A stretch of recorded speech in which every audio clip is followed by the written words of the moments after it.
analyzing the message, that's true. We're finding an example of a message and we're analyzing it. But when we're just reading in general, how do we read? Active reading. You guys got this.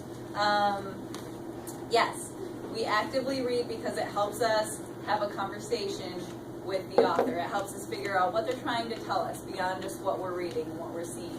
So it's where we can make note of things like foreshadowing, which is what?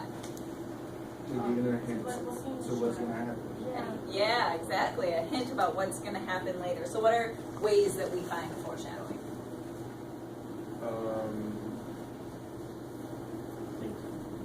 Yeah, the things that people do, the way they do them, especially in this story, you're going to read a lot of people's actions, and it's going to be things like they did something nervously, or they said something regretfully. And so I want you to pay attention to the tone or the way people do the things they do, because that's going to be a lot of foreshadowing. We also read for things like symbolism. What's a symbol? Like a heart stands for love. Yeah, something that something that means something else, right? Something that stands for something else. So weather is often like used symbolically when we do reading of literature. So a sunny day usually means something's good is going to happen, right? And rain means that maybe a character is going to go through a change and it's a cleanse or a baptism. So there's a lot of or nighttime means something bad might happen. Colors, the same thing. Colors are often symbols. If something's black, it might be bad. If it's white, it might be pure. So those are things I want you to look for. Foreshadowing as you're reading. Symbolism. And the last one I want you to look for is irony, which is kind of a tougher one. It's a little more abstract. Does anyone know what irony is? It's hard to explain.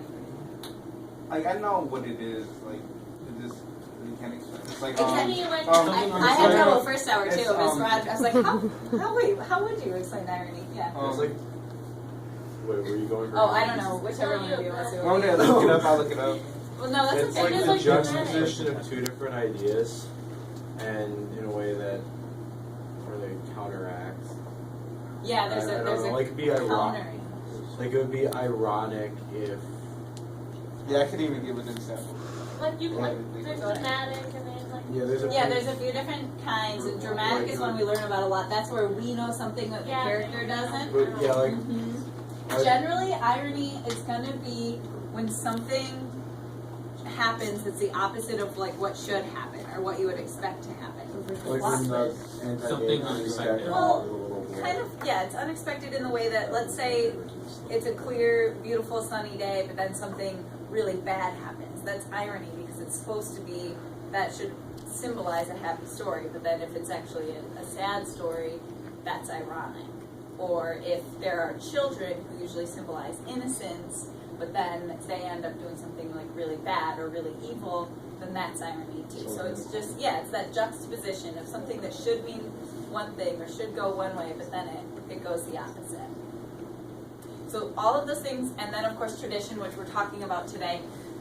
I didn't realize this says FIST. It's not supposed to be an acronym, but it will be. So we're going to do FIST today as we're actively reading. You're going to put an F where you think you see foreshadowing.